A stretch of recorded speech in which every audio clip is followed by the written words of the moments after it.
कहलाए हैं, बंधन यही कहलाए हैं, बंधन यही कहलाए हैं।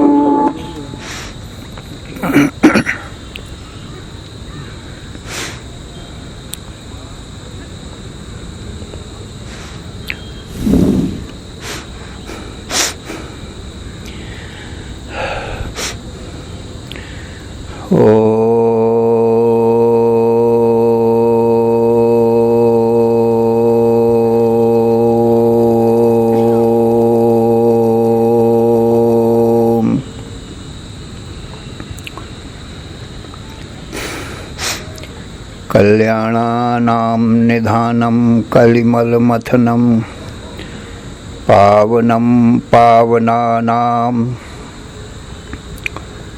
पाथेयं यन्मुमुक्षो सपदि परपद प्राप्तये प्रस्थितस्य विश्रामस्थानमेकं कविवरवचसां जीवनं सज्जनानां बीजं धर्मद्रुमस्य प्रभवतु भवतां भूतये रामनाम। यं शैवासमुपासते शिवेति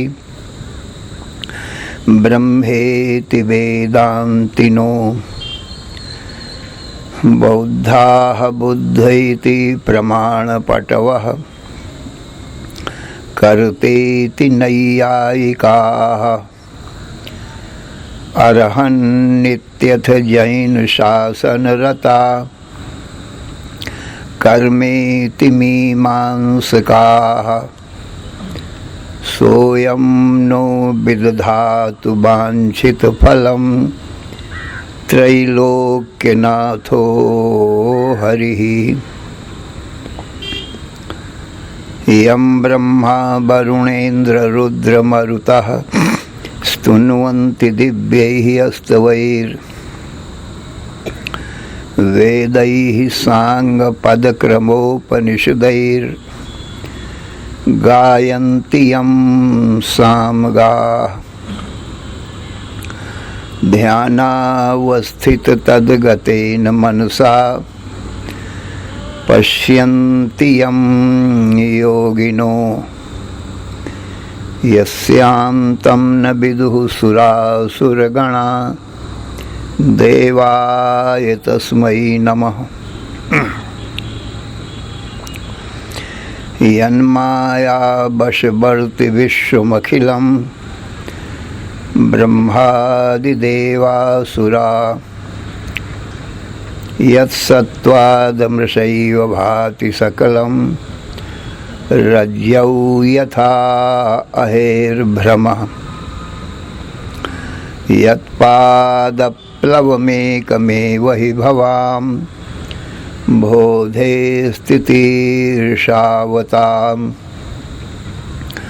वन्देऽहं तमशेषकारणपरं रामाख्यमीशं हरिं।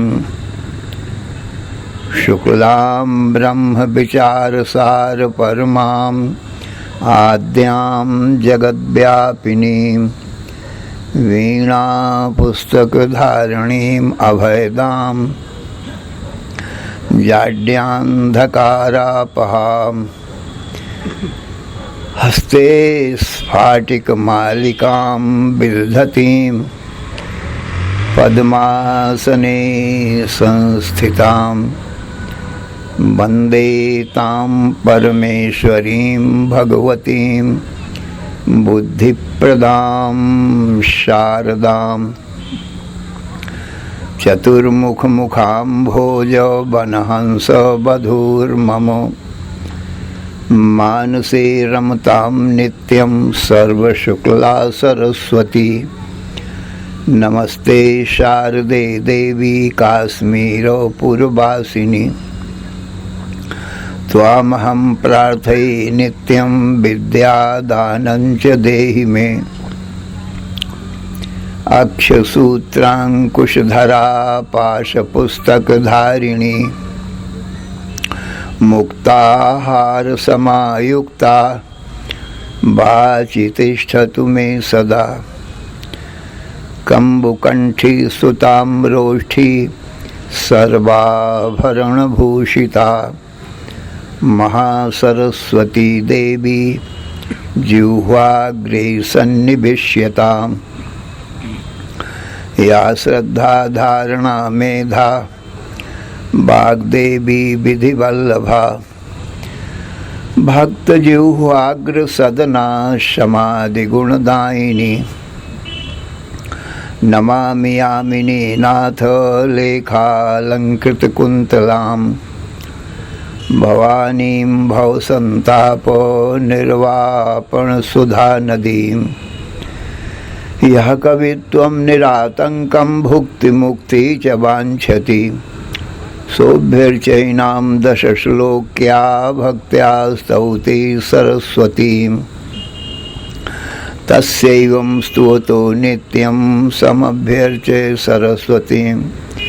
भक्तिश्रद्धाभियुक्तस्य षण्मासात् प्रत्ययो भवेत्। ततः प्रवर्तते वाणी स्वेच्छया ललिताक्षरा गद्यपद्यात्मकैः शब्दैः अप्रमेयैर्विवक्षितैः। अश्रुतो बुध्यते ग्रन्थः प्रायः सारस्वतः कवि। इत्येवं निश्चयं विप्रासाहोवाच सरस्वती। ॐ ऐं ह्रीं क्लीं श्रीं सरस्वत्यै नमः। ॐ नमो ब्रह्मादिभ्यो ब्रह्म विद्या संप्रदायकर्तृभ्यो वंश ऋषिभ्यो महद्भ्यो नमो गुरुभ्यः। सर्वोपप्लवरहितः प्रज्ञानघनः प्रत्यगर्थो ब्रह्मैवाहमस्मि। नारायणं पद्मभवं वसिष्ठं शक्तिं च तत्पुत्रपराशरं च व्यासं शुकं गौडपदं महान्तं गोविन्दयोगीन्द्रमथास्य शिष्यं श्रीशङ्कराचार्यम् अथास्य पद्मपादं च हस्तामलकं च शिष्यं तन्त्रौटिकं वार्तिककारम् अन्यान् अस्मद्गुरून् सन्ततम् आनतोऽस्मि। श्रुतिस्मृतिपुराणानामालयं करुणालयं नमामि भगवत्पादं शङ्करं लोकशङ्करं।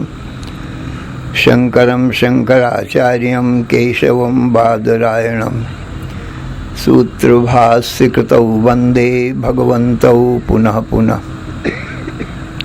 ईश्वरो गुरुः आत्मेति मूर्तिभेदविभागिने व्योमवद्व्याप्तदेहाय दक्षिणामूर्तये नमः। अशुभानि निराचष्टे तनोति शुभसन्ततिं स्मृतिमात्रेण यत्पुंसां ब्रह्मतन्मङ्गलं परम्। अतिकल्याणरूपत्वान् नित्यकल्याणसंश्रयात् स्मर्तॄणां वरदत्वाच्च ब्रह्मतन्मङ्गलं विदुः। ओङ्कारश्चाथ शब्दश्च द्वावेतौ ब्रह्मणः पुरा कंठं भित्त्वा विनिर्यातौ तस्मान् माङ्गलिकौ उभौ। ओम तत्सत् परब्रह्मणे नमः। श्री राम जय जय राम। श्री राम जय जय राम। श्री राम जय जय राम। श्री राम जय जय राम। धर्म की अधर्म का प्राणियों में विश्व का हर हर महादेव। अशरण शरण अकारण करुण करुणा वरुणालय कर्तुम अकर्तुम अन्यथा कर्तुम समर्थ नित्य शुद्ध बुद्ध मुक्त स्वरूप अनंत कोटि ब्रह्मांड नायक, परात्पर पूर्णतम पुरुषोत्तम परब्रह्म, सच्चिदानंद घन सर्वज्ञ सर्वशक्तिमान, सर्वाधार सर्वाधिष्ठान, भगवान के ज्ञान से जीव सर्व दुखों से और मृत्यु से भी मुक्त हो जाता है, अर्थात उसको कभी किसी प्रकार का कोई भी दुख नहीं आता, नित्य सुख शांति को प्राप्त कर लेता है। मृत्यु नहीं आती है, अमृतत्व को प्राप्त कर लेता है। जीव मात्र की यही इच्छा है सज्जनों, इसी को पुरुषार्थ कहते हैं। पुरुष इच्छा विषय पुरुषार्था, माने पुरुष की इच्छा का जो विषय है उसको पुरुषार्थ कहते हैं। तो पुरुष नाम जीव का है, तो सब जीवों की क्या इच्छा है? सर्व दुखों की निवृत्ति और परमानंद की प्राप्ति, मृत्यु की निवृत्ति, अमरता की प्राप्ति। जीव मात्र की यही इच्छा है। जैसे प्यासे की क्या इच्छा होती है? पानी। पानी के अलावा प्यासे की और कोई इच्छा नहीं होती। प्यासे को 3 लोक 14 भुवन के राज्य दो तो वो अस्वीकार कर देता है, इनकार कर देता है। उससे पूछे भाई क्यों इनकार करता है? त्रिलोकी का राज्य ले, एक छोटी सी चीज पानी को छोड़ दे। तो प्यासा कहता है पानी के बिना तो मेरे प्राण चले जाएंगे, त्रिलोकी के बिना तो प्राण नहीं जाएंगे। तो पानी छोटी चीज है, संसार में सबसे बड़ी चीज पानी है। पानी के बिना संसार में कोई जीवित नहीं रह सकता है। त्रिलोकी का राज मिले चाहे न मिले, उससे कोई प्राण जाने का खतरा तो नहीं है। पानी के बिना तो प्राण चले जाएंगे। इसी प्रकार से ये जो जीव है वो सुख का प्यासा है। एक ही प्यास है, वो संसार में सुख ही ढूंढता फिरता है। मुझको इतना सुख मिले फिर दोबारा दुख ना हुए। और जन्मने मरने में भी दुख होता है, मैंने कोई भी दुख नहीं चाहिए मुझे। जन्मत मरत दुसह दुख हुई। इसलिए सभी जीव सुख के प्यासे हैं, आनंद के प्यासे हैं। संसार में जीव सुख ही खोज रहा है। अब इसको पता नहीं है कहाँ मिलेगा सुख, इसीलिए खोजता है। जब विवाह नहीं हुआ तब ये जीव सोचता है विवाह हो जाएगा, स्त्री आ जाएगी, तब मैं सुखी हो जाऊंगा। स्त्री सोचती है मुझे पति मिल जाएगा तो मैं सुखी हो जाऊंगी। पर स्त्री को पति मिल गया और पति को स्त्री मिल गई, फिर पूछो उसको सुखी हुआ है कि नहीं हुआ है? पहले से अब ज्यादा दुखी हो गया है। क्यों? पहले तो अकेला था, अपना ही सुख दुख, अपना ही दुख था उसको, दूसरे का तो बोझा नहीं था सिर में। अब पत्नी को पति का दुख, पति दुखी हो तो पत्नी को दुख होता है, और पति को पत्नी का दुख, पत्नी को कोई दुख आ पड़े तो पति को भी दुख होता है। और उसी के इलाज में लग जाता है, पत्नी के दुख से दुखी। पहले तो केवल अपने दुख से दुखी था ना, दूसरे का दुख तो नहीं था। अब फिर पुत्र हो गया, तब ये तीसरा दुख भी सिर में आन पड़ा। पुत्र यदि दुखी है तो माता पिता दोनों को दुख होता है। पुत्र यदि मूर्ख निकल गया तो माता पिता को दुख होता है, और पुत्र यदि अनाचारी, दुराचारी, पापाचारी, व्यभिचारी निकल गया तो रात दिन उलाहने आते हैं, तो माता पिता को दुख होता है।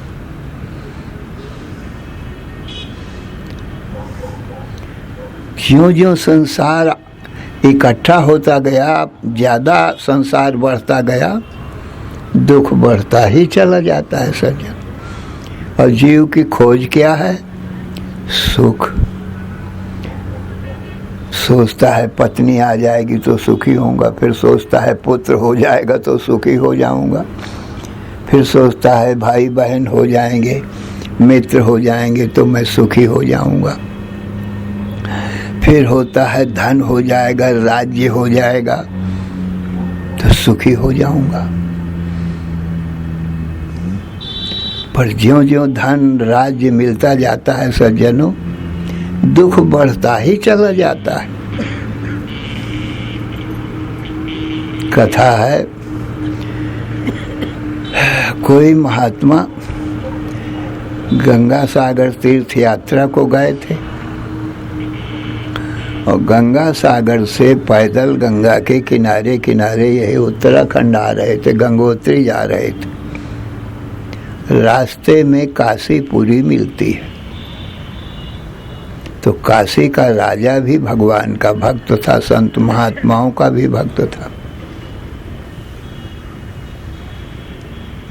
तो जब काशीपुरी में वो महात्मा आए तो गंगा के किनारे शाम हो गई, तो गंगा किनारे एक वृक्ष के नीचे सो गए, और कपड़ा उनके पास केवल एक चादर था और कोई कपड़ा भी नहीं था। माघ का माह पूस का महीना था, कड़ाके की ठंडी पड़ रही थी, तो उसी वृक्ष के नीचे पड़े रहे एक ही चादर ओढ़ करके। और काशी का राजा भी भक्त था, वो भी प्रातः काल उठा, गंगा स्नान करने को गया। तो वहाँ वो जो गंगा के किनारे महात्मा थे पड़े, प्रातः काल 4 बजे ही उठ गए, शौच गए और गंगा में स्नान किए और गंगा के किनारे बैठ करके भजन करने लगे। इधर काशी का राजा गया, गंगा स्नान किया, और गंगा स्नान करके और देखा कि कोई महात्मा बैठे। महात्मा को जा करके साष्टांग दंडवत प्रणाम किया और पूछा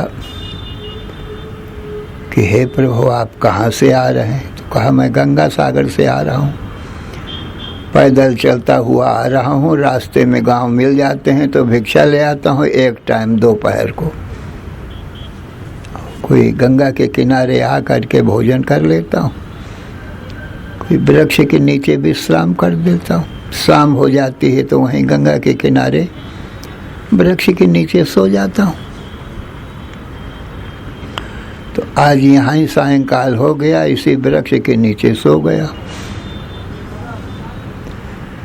तो कहा, प्रभु रात में ठंडी तो बहुत ज़्यादा थी और हवा भी तेज चलती है, आज रात को तो मुझे महलों में मैं रहता और पलंग में गद्दा तकिया लगा के सोता, रजाई ओढ़ता, तो भी मुझे ठंडी का अनुभव हुआ था।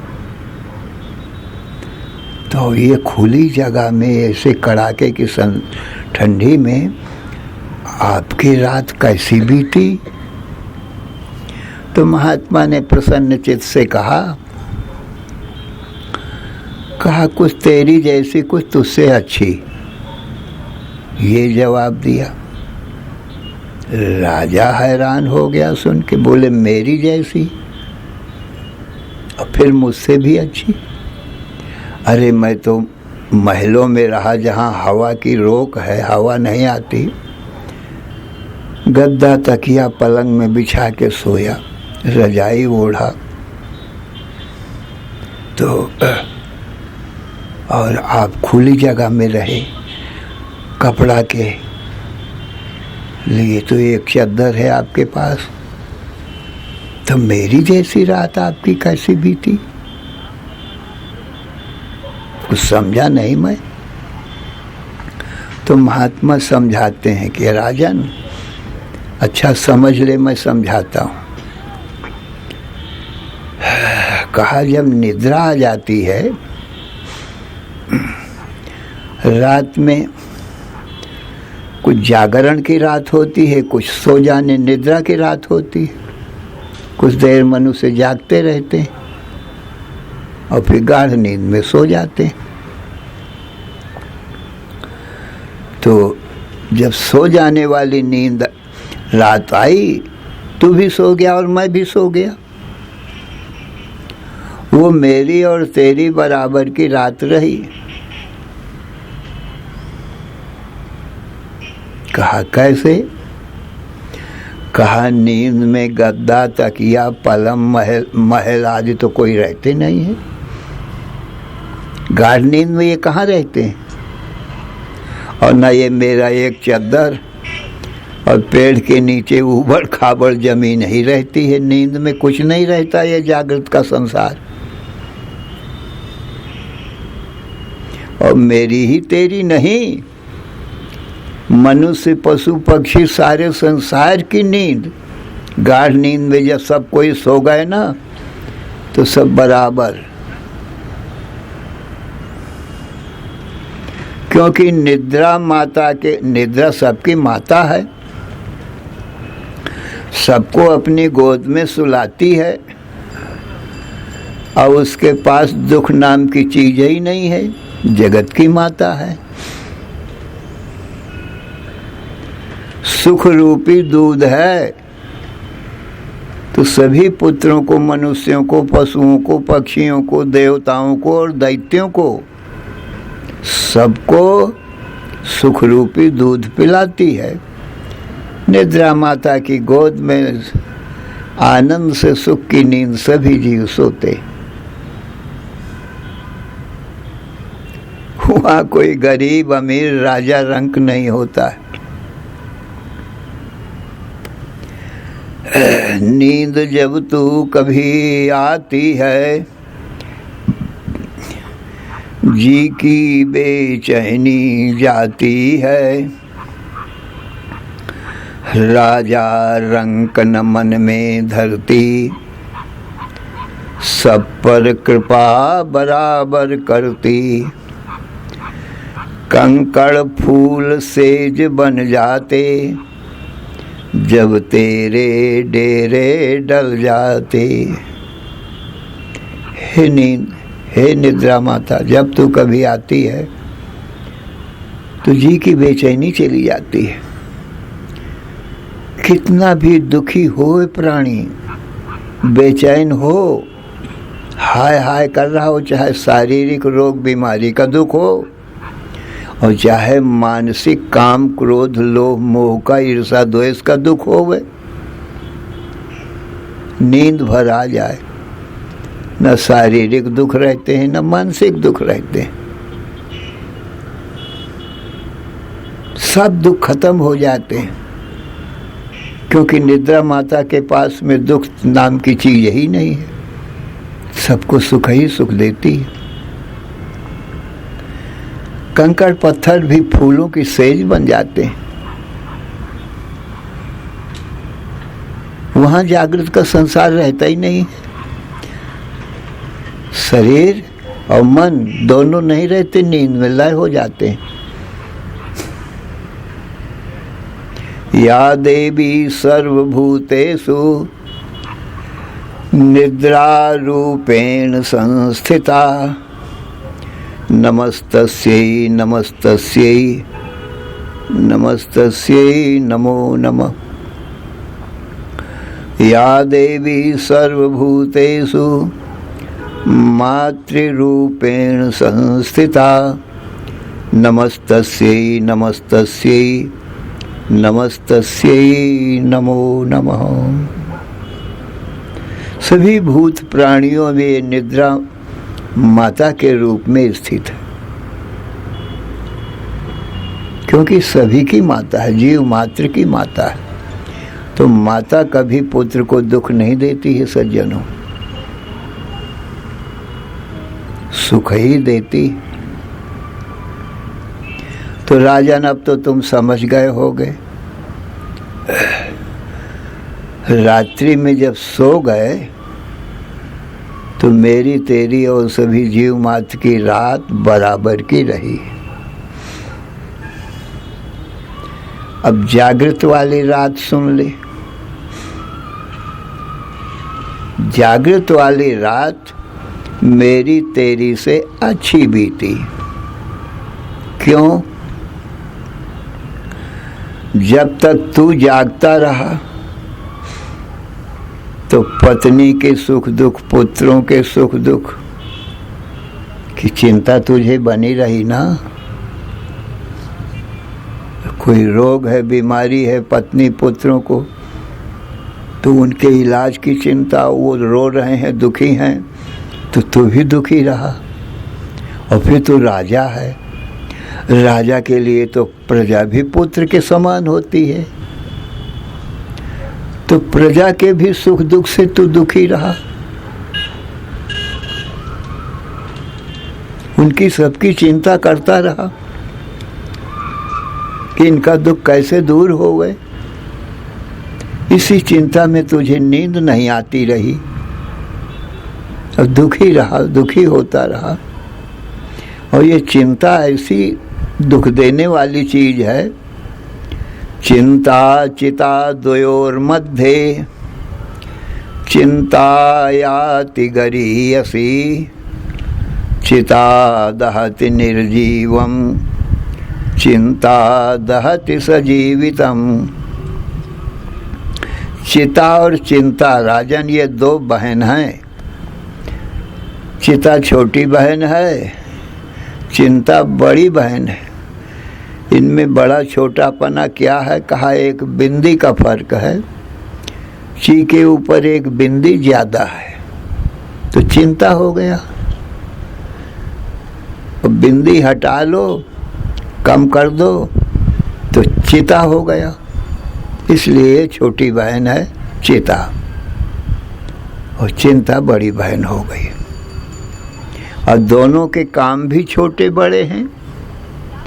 क्या, कैसे? चिता दहति निर्जीवम चिंता दहति सजीवितम। चिता तो निर्जीव को जलाती है, माने जिस शरीर से जीव निकल गया है, अब वो मुर्दा पड़ा है, उस मुर्दे को जलाती है। निर्जीव शरीर को जलाती है, जीवित शरीर को नहीं जलाती चिता। ये छोटी बहन का काम है, उसका काम भी छोटा है। और चिंता दहति सजीवितम, और ये चिंता तो जीवित प्राणियों को जलाती रहती है। अपने दुख से जलता है, पत्नी पुत्र परिवार के दुख से जलता है, और राजा को प्रजा का भी दुख जलाता ही रहता है। ये दुख में क्या रहता है? हृदय जलता रहता है। और मैं तो राजन अकेला हूँ, मेरा तो कोई पत्नी पुत्र परिवार तो कोई है नहीं, मैं अकेला हूँ। सो दूसरे की चिंता तो मुझे है नहीं कोई। रही अपनी, तो मैं अपने रोटी कपड़ा का भार भगवान को सौंप दिया है, उससे भी मैं निश्चिंत हुआ। मेरा योगक्षेम भगवान चलाते हैं। 2 रोटी मांग के खा लेता हूँ, गंगा के किनारे पड़ा रहता हूँ। और ध्यान चिंतन भी भगवान का करता हूँ, तो भगवान के चिंतन से सब दुख दूर हो जाते हैं, बड़ा आनंद आता है। तो भगवान का ध्यान चिंतन करना यही समाधि है। तो ध्यान, भगवान के ध्यान जनित आनंद का अनुभव करता रहा। इस प्रकार से राजन मेरी जो जागृत वाली रात्रि है वो तेरे से अच्छी बीती। जब सो गए तो हमारी तेरी सब जीव मात्र के बराबर, सुख ही सुख सबको। और जागृत में भी मुझे भगवान का चिंतन करने से, क्यों, भगवान सुख रूप है ना, तो जो सुख रूप भगवान का चिंतन करेगा तो सुख ही होगा मन को। और ये संसार दुखालय शाश्वतम, ये संसार दुख का समुद्र है। तो जो दुख रूप संसार का चिंतन करेगा तो उसको दुख ही होगा। इसलिए राजन, सुख रूप भगवान का जो चिंतन करता है उसको सुख ही होता है।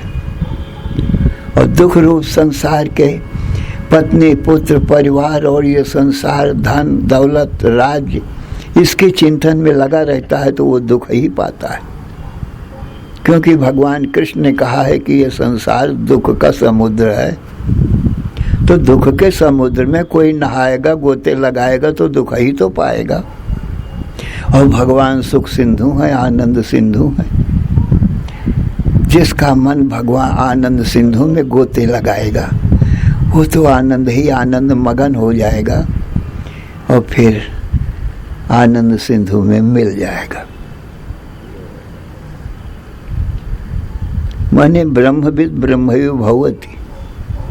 जैसे गंगा आदि नदियां समुद्र में मिल जाती हैं, समुद्र ही हो जाती हैं, ऐसे ही भगवान के भक्त भगवान का ध्यान चिंतन करते करते सच्चिदानंद सिंधु में मिल जाते हैं।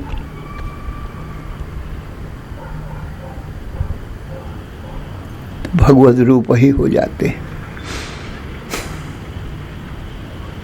ब्रह्मविद ब्रह्मयु भवति। ब्रह्मविद ब्रह्मणि स्थिता। सरिता जल जल निधि मह जाई, होय अचल जिम जीव हरि पाई। सरिता जल, नदियों का जल समुद्र में मिलकर समुद्र हो जाता है।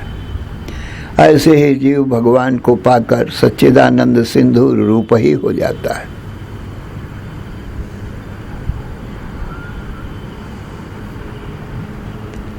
तो सज्जनों, आप समझ गए होंगे कि दुख रूप संसार का जो कोई चिंतन करेगा तो उसको सुख कैसे मिलेगा? नहीं मिलेगा। और जीव की खोज क्या है? सुख। खोजता कहाँ है?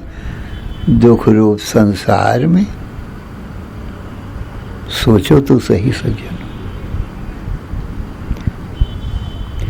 अरे सुख तो वहाँ ही मिलेगा जहाँ होगा, और जहाँ नहीं होगा, दुख होगा, तो वहाँ तो दुख ही मिलेगा। यदि भगवान में खोजे तो भगवान सुख सिंधु है, और जीव मात्र सुख ही चाहता है। क्योंकि सुख की ही प्यास है सब जीवों के। अनंत जन्मों से ये जीव सुख की प्यास में ही प्राण छोड़ चुका है। दूसरा कुछ चाहता ही नहीं है जीव। अरे स्त्री पुत्र धन राज्य किस लिए चाहिए? वो सुख के लिए ही चाहिए, क्योंकि दुख इसको चाहिए नहीं। और यदि पत्नी पुत्र परिवार दुख देने लगे, धन दुख देने लगे, तब तो इसको नहीं चाहिए, क्योंकि दुख इसको चाहिए नहीं। और जो दुख देगा वो भी नहीं चाहिए, उसको छोड़ देगा।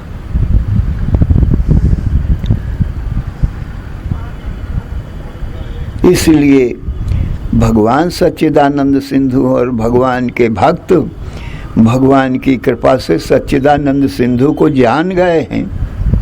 इसलिए संत भी सच्चिदानंद सिंधु में मगन रहते हैं। सज्जनों, आनंद में ही मगन रहते हैं।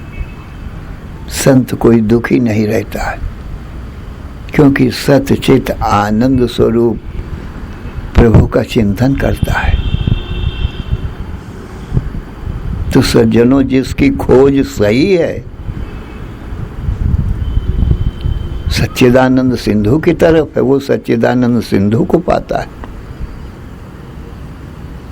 और जो दुख सिंधु में संसार सुख खोज रहा है सज्जनों, उसको तो दुख ही मिलेगा। और मृत्यु का भी समुद्र है ये संसार।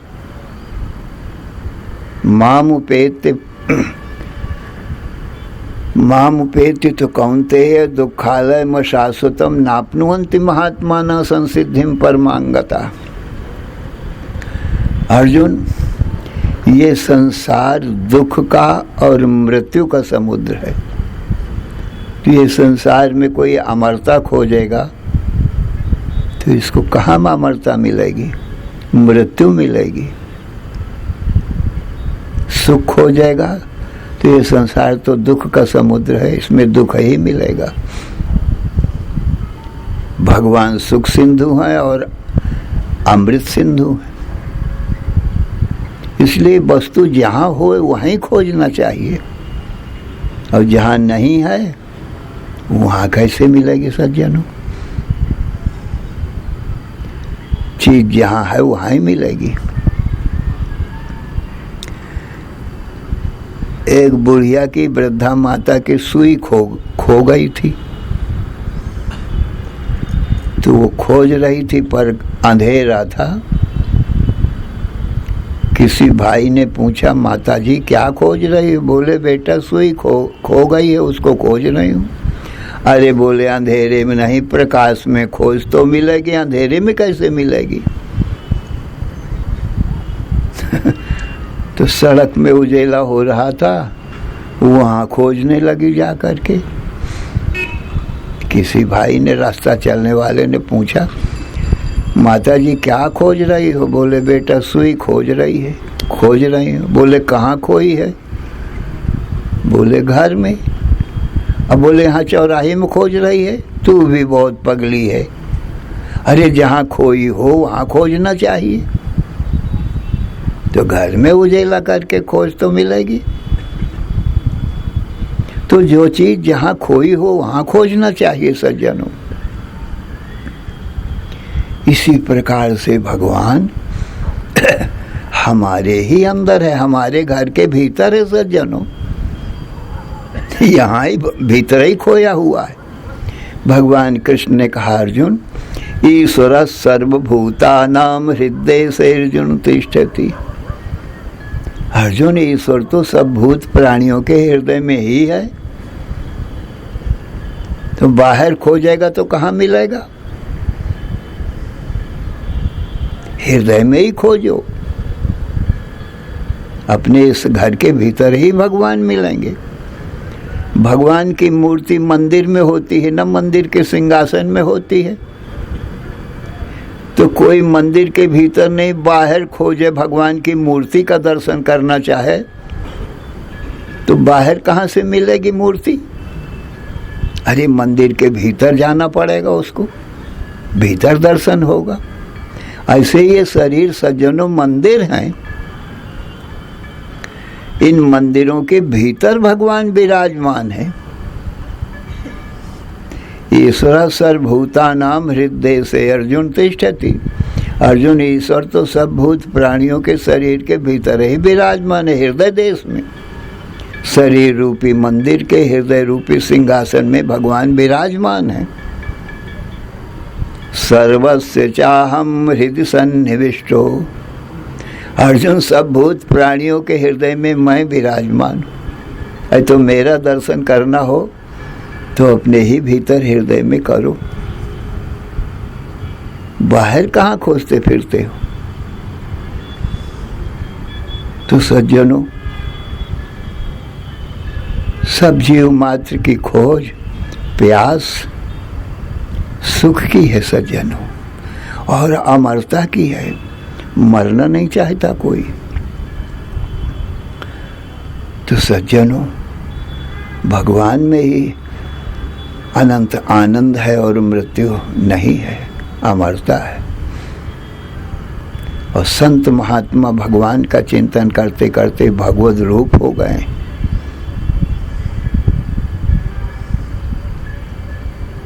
इसलिए संतों के हृदय में भी भगवान ही विराजते। तो संतों के पास जा करके भगवान की ही कथा सुनना चाहिए। हमारे हृदय में भगवान का दर्शन संत ही कराते हैं, क्योंकि जो चीज जहाँ है वहाँ ही मिलेगी, बाहर नहीं। मिठाई की दुकान में कोई नमक मिर्च मसाला मांगे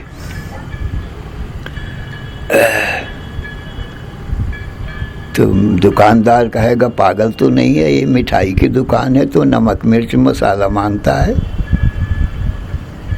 अरे नमक मिर्च मसाला लेना है तो कोई किराने की दुकान में जा, जहाँ वो बिकता है।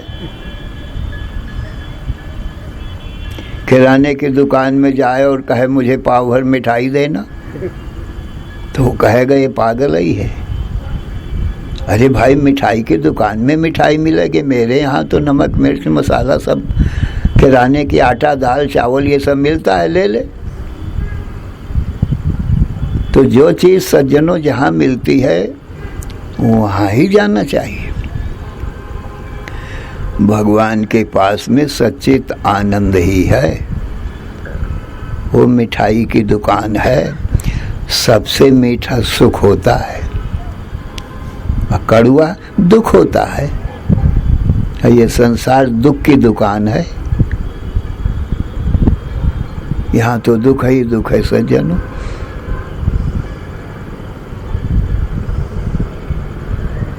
तो भगवान में दुख नहीं है, सुख ही सुख है। और संसार में सुख नहीं है, दुख ही दुख है। भगवान में अमरता है और संसार में क्षण क्षण में मृत्यु हो रही है। भगवान ने अर्जुन को यही गीता का उपदेश दिया है सज्जनों, और अंत में यही कहा है विमृश तदशेषेण यथेच्छस तथा कुरु। अर्जुन, मैंने जो गीता ज्ञान तुझको सुनाया है वो आप अच्छी प्रकार से विचार कर ले, फिर यथा इच्छस तथा कुरु, जैसे तेरी इच्छा हो वैसा कर। मैंने तो बता दिया केवल, अब तेरी इच्छा है, चाहे दुख के समुद्र में गोता लगा और चाहे सुख के सिंधु सच्चिदानंद घन ब्रह्म में भगवान में गोते लगा। मर्जी तेरी, बता देना मेरा काम है। तो इस प्रकार से सज्जनों भगवत तत्व जानने के लिए संतों का संग करना चाहिए। संत जो हैं भगवान की कथा सुनाते हैं, भगवान का निर्गुण निराकार स्वरूप, सगुण साकार स्वरूप, सब प्रकार का स्वरूप बताते हैं। घट घट में व्यापक निर्गुण निराकार है, और राम कृष्ण विष्णु आदि के रूप में सगुण साकार भगवान अवतार लेते हैं। तो सब प्रकार के स्वरूप संत वेद शास्त्र पुराण रामायण गीता भागवत पढ़ के सुनाते हैं और समझाते हैं। तो सज्जनों आप लोगों के बहुत बड़े भाग्य हैं, अहोभाग्य हैं। एक तो ये तीर्थ भूमि में आना ही बड़े भाग्य की बात है। बड़े भाग्य से ये तीर्थों का दर्शन होता है। तीर्थ भूमि माने परम पवित्र भूमि, और उसमें भी सज्जनों ये गंगा माता की गोद में आप बैठे हो। गंगा का दर्शन भी बड़ा दुर्लभ है। गंगा भी माता है, इसमें कोई जलपान करता है, स्नान करता है, तो ये गंगा माता उसको नरक में नहीं जाने देती, उसको भगवत धाम में वैकुंठ में भेजती है। ये गंगा माता की प्रतिज्ञा है कि मुझ में जो स्नान करेगा उसके सब मन के मैल को धो दूंगी और भगवत धाम विष्णु लोक को भेज देंगे। गंगा गंगेति यो ब्रूयात् योजना नाम शतैरपि मुच्यते सर्व पापेभ्यो विष्णु लोकम सगच्छति। ऐसी सज्जनों गंगा जी की महिमा है। भगवत तव तीरे नीर मात्रा सनोहम विगत विषय तृष्णा कृष्ण आराधयामी सकल कलुष भंगे स्वर्ग सोपानुसंगे स्वर्ग सोपानुसंगे तरल तर तरंगे देवी गंगे प्रसिद्ध। तो सज्जनों, कैसा सौभाग्य है कि गंगा माता की गोद में बैठकर और सच्चिदानंद घन भगवान की कथा सुन रहे हो। तो थोड़े भाग्य से ये ऐसा अवसर नहीं प्राप्त होता सज्जनों। बड़े भाग्य पाइए सत्संगा, बिना ही प्रयास होए भवभंगा। बहुत बड़े भाग्य हो तब ये सत्संग मिलता है, और बिना ही प्रयास जन्म मरण से छुटकारा मिल जाता है सत्संग सुनते सुनते। श्री राम जय जय राम, श्री राम जय जय राम, श्री राम जय जय राम। धर्म की अधर्म का प्राणियों में विश्व का हर हर महादेव। बोलो सच्चिदानंद भगवान की जय।